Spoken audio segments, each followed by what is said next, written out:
gusto ko lang sabihin at ipaalam sa buong mundo, lalong-lalo na sa mga hindi kaanib sa Iglesia ni Cristo, na kahit ano pa ang paninira niyo sa iglesia, kahit minsan ay napaka below the belt na, ito, kahit ano pang sabihin niyo sa iglesia, kahit ano pang paratang, kahit ano pang paglapastangan niyo sa pamamahala,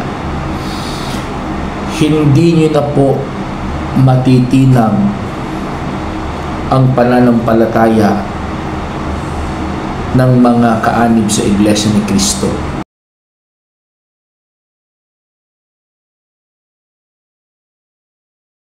Alam niyo mga kaistorya, at mga 2 nights na akong kulang sa tulog kasi yun nga, ang anak ko may sakit. Tapos hindi man pwedeng hindi ako magtrabaho, hindi pwedeng hindi ako mag-program sa radio. Kasi sino uupo doon? Wala. Hindi pwede. Kaya kailangan ko ng food supplement na magko-compensate sa pagod ko. Ito, Genesis Organic Spirulina, mga kaistorya. Itong Genesis Organic Spirulina, ito ay isang blue-green algae, isang plant. Hindi ito synthetic drug. Hindi po. Ito ay itinanim sa fresh mineral water in an environment with low pollution, at ito ay punong-puno ng mga nutritional contents na kailangan ng ating katawan. Okay? So, ito yung aking sikreto. Ngayon, hindi na sikreto kasi sinabi ko na sa inyo. Kaya bago tayo patuloy sa ating balitaktakan, inom muna tayo ng Genesis Organic Spirulina para mawala ang ating pagod, mga kaistorya.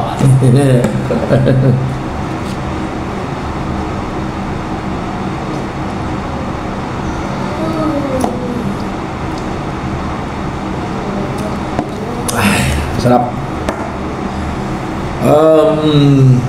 Ito po ay mabibili online at sa mga Mercury drugstores and pharmacies nationwide, mga kaistorya. And for more information, please visit their website, genesispirulina.ph.com. And please, you may also contact, call or text 0977-688-5730. Genesis Organic Spirulina, ang dekalidad na spirulina ng bayan. Magandang araw, mga kaistorya. Kumusta kayo dyan? Ito pala ang inyong kaistorya, Papa RD. Ito po ay third night ng pagkaka-admit ng anak namin sa hospital due to pneumonia and hypoglycemia. Pero sa awa at tulong po ng ating Panginoong Diyos ay lalabas na po bukas ang aming anak. Pero totoo mga kaistorya, hahanapin ko pa kung ano ang ibabayad ko. Pero ako po ay sumasampalataya na hindi po tayo pababayaan ng ating Panginoong Diyos. Hindi po tayo pababayaan. Patuloy tayong magpakatapat. Sundin ang lahat ng kanyang mga utos, magbagong buhay. Hindi tayo pababayaan, mga istoryano. But before we continue our balitaktakan for today's vlog, kung bago ka pa lang kaistorya sa channel ko, please don't forget to subscribe. Kung sa FB page or sa TikTok account ka na nanonood, please don't forget to follow and like comment, and share, mga kaistorya. Simula noong nanindigan ang INC sa tama,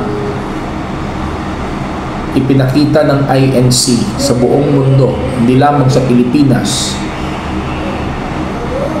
na kayang manindigan, biyak yung anak ko kayang manindigan ng INC sa tama doon sa National Rally for Peace. May mga nagsisiusbong na mga bashers, kahit ano-ano na lang na mga paratang ang kanilang mga sinasabi, paglapastangan nila sa iglesia at sa ating pamamahala. Gusto ko lang sabihin at ipaalam sa buong mundo, lalong-lalo na sa mga hindi kaanib sa Iglesia ni Cristo, na kahit ano pa ang paninira niyo sa iglesia, kahit minsan ay napaka below the belt na,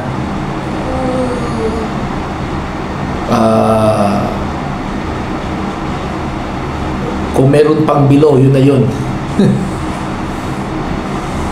Totoo yung mga sinasabi nyo na hindi maganda sa iglesia, yung mga paratang nyo sa iglesia, yung paglapastangan nyo sa aming pamamahala.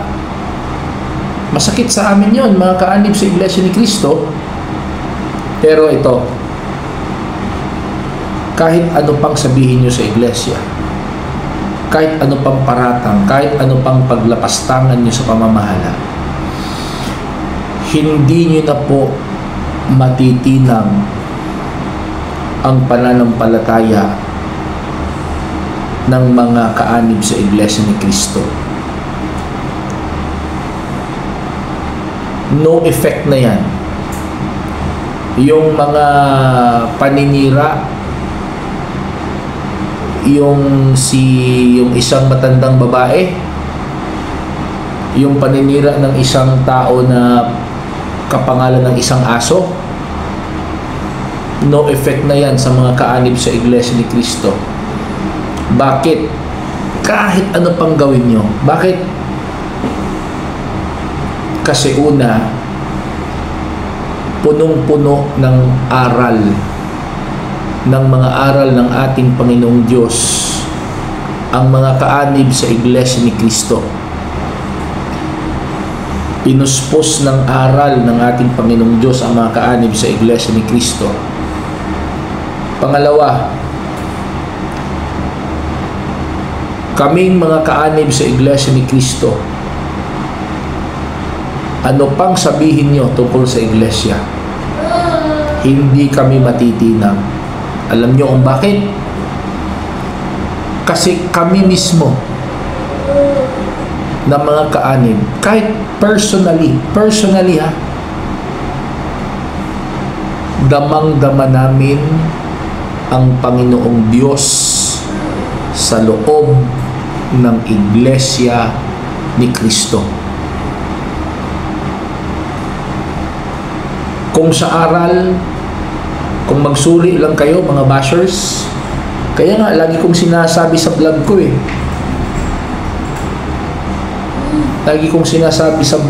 na magsuri kayo, sumamba kayo sa Iglesia ni Cristo, lalo na kapag kapasalamat o Santa Cena, mag-observe kayo, magpadoktrina kayo sa Iglesia ni Cristo, pakinggan nyo yung aral at lahat ng tanong itanong nyo sa ministro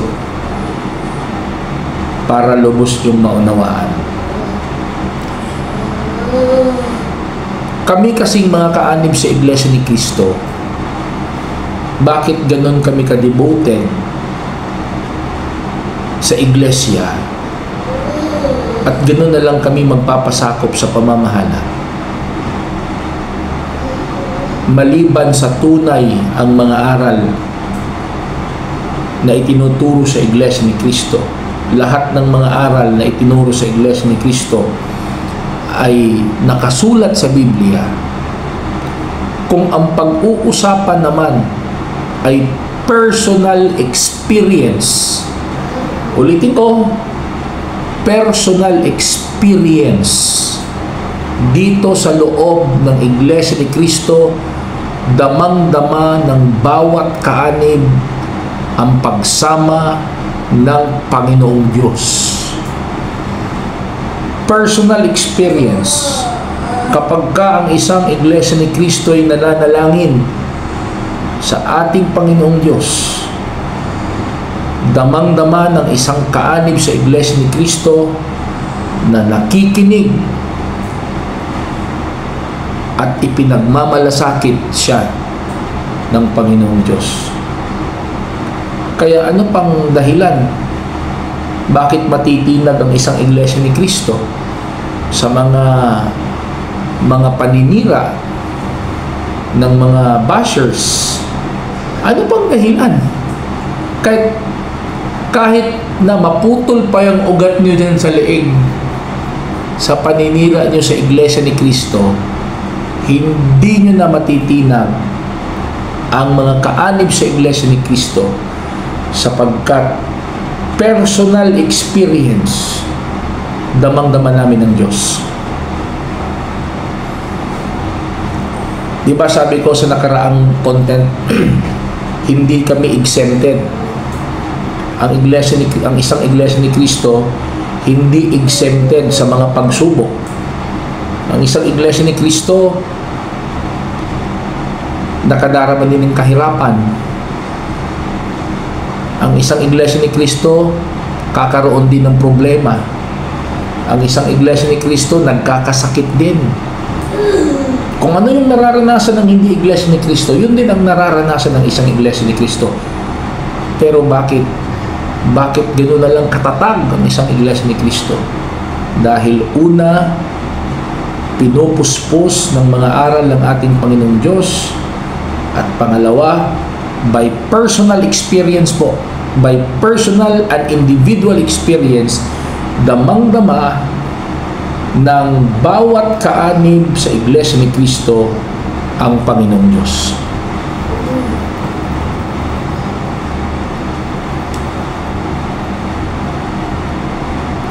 Hindi na lang tayo lalayo mga kaistorya. Itong experience ko ngayon sa anak ko, kung hindi kami tinulungan ng ating Panginoong Diyos, kung hindi dininig ng Panginoong Diyos ang aming panalangin, disgrasya na yung anak ko eh. Napakababa na ng sugar, 60, pulse rate 75, ayaw ng tulala na eh. Sabi nga ng doktor muntikan ng mag-comatose. Tumatawa na muntikan ng malagyan ng tubo. Alam nyo ginawa ko? Alam nyo mga bashers? Nanalangin ako sa Ama. Nanalangin ako sa aming Panginoong Diyos. Hiniling ko, nakisuyo ako buong kababaang loob. Nakisuyo ako, nanalangin, lumuha sa Panginoong Diyos. Hiniling ko ang buhay ng aming anak. At hindi po niya ako binigo. Bukas po ay lalabas na. Bukas. Pero bukas ko pa ito i-upload kasi bukas po ay lalabas ng aming anak. Kasi bilang tao, mga kaistorya, nagkakamali tayo eh. Nagkakamali tayo. Meron tayong mga hindi nakikita. Meron tayong mga hindi na-anticipate. Pero kapag kasama mo ang Diyos, kasama mo ang Panginoong Diyos, ang Diyos na ang magpupuno sa mga bagay na hindi mo na kaya. Ang Panginoong Diyos na ang magpupuno sa mga kakulangan mo bilang tao.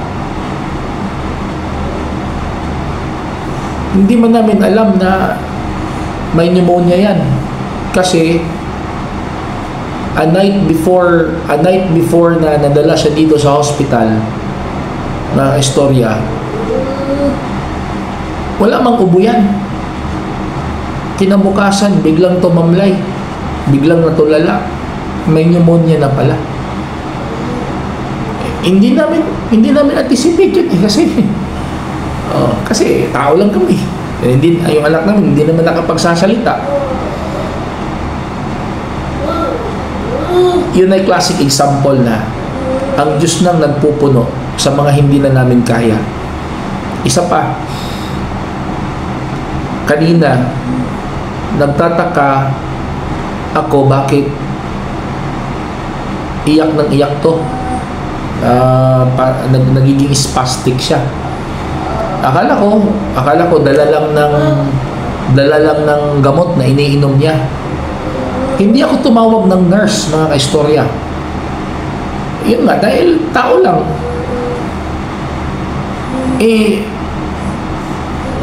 Biglang pumasok yung nurse. Yung nurse naman, hindi naman time ng round niya. Pumasok lang siya. Tapos, chinek lang niya yung dextrose. Chinek lang niya. Nakita niya, mga kaistorya, yung palang needle ay dahil sa yung anak ko kasi spastic, ganun, ay wala na pala sa ugat, na tanggal na.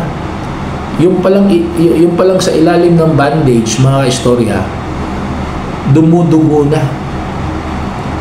Ano sabi ko sa nurse, tanggalin na lang yung dextrose, yung mga gamot niya sa yung mga gamot niya dyan, tanggalin na lang yan kasi through oral na lang yung total malakas naman ang anak ko. So ano nangyari, mga kastorya? Tinanggal lahat. So ibig sabihin wala ng dextrose ang anak ko. Then a few minutes after, pumasok ang doktor. Nakita ng doktor na malakas na yung anak ko kahit walang dextrose. Nung chinek niya, stethoscope, okay na. Ano sabi ng doktor, mga istorya? Pwede nang lumabas ang anak namin bukas. Ano ang point ko doon? Kahit gaano ka sama ang isang bagay, sabihin na natin hindi mabuti, kapag kasama mo ang Diyos, kasama mo ang tunay na Diyos, ang isang bagay na hindi mabuti sa paningin ng tao, kayang ipihit ng Panginoong Diyos para sa ikabubuti ng kanyang mga anak. Iyon ang mga experiences ng kaanib sa Iglesia ni Cristo. Mga personal experiences. Kasi ang mga Iglesia ni Cristo, mga kaistorya, hindi kasi kami mahilig sa mga testimonya. Talagang kapag nagpapalaganap ang INC, ay talagang doon sa aral na nakasulat sa Biblia. Pero kung pag-uusapan po, testimony, mga milagro, mga personal experiences na nakasama namin ang Panginoong Diyos, hindi mabilang. Kaya, ito na lang yung masasabi ko sa mga bashers. Tumigil na lang kayo sa kababash. Wala ding mangyayari. Hindi rin magiging effective yan. Sa panahon ngayon, hindi nyo na matitinag ang mga kaanib sa Iglesia ni Cristo. Kung ako sa inyo, magsuri kayo sa Iglesia, magpadoktrina na lang kayo sa Iglesia ni Cristo.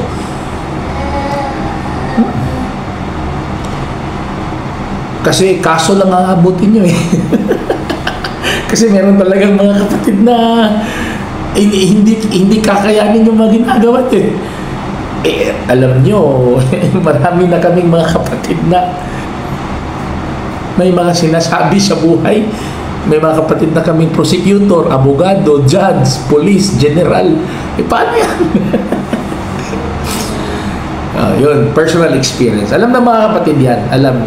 Now, kung ang nanonood ng video ito ay hindi Iglesia ni Cristo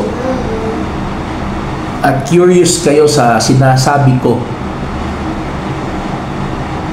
pumunta kayo sa pinakamalapit na kapilya ng Iglesia ni Cristo. Hanapin niyo doon ng ministro o manggagawa, destinado, sabihin niyo, nais niyong magsuri sa iglesia. Hindi naman ibig sabihin mga kaistorya na kung magsuri ka sa iglesia ay Iglesia ni Cristo ka na. Hindi naman. Suri, mission mo na, suri. Tapos kung gusto niyo pang magsuri pa, doktrina. Kakain pa yan ng maraming mga buwan. Siguro mga 6 months. After 6 months, nasa inyo kung magpapabautismo kayo sa Iglesia ni Cristo, hindi. Hindi naman kayo pipilitin. Okay? So, yung mga bashers dyan, itigil nyo na yan. Wala ding effect yan. Makakasuhan lang kayo. Wala na. Kasi, yun nga, paano nyo matitinag ang isang Iglesia ni Cristo? Kahit anong sira nyo, kahit anong paninira nyo, personally, damang-dama namin ang Diyos sa iglesia. Paano yan? Maniniwala kami sa inyo, kami mismo, damang-dama namin ang Diyos sa iglesia. Damang-dama namin ang pag-ibig, pagmamahal ng Panginoong Diyos sa amin. Wala, no effect na yan. Ano mga istorya, anong masasabi nyo sa pinag-usapan natin ngayon? Please write your comments below. And kung bago ka pa lang sa aking YouTube channel, please subscribe. Kung ikaw naman nanonood sa aking FB page and TikTok account, please follow. And then don't forget to help me grow my subscribers. Thank you po!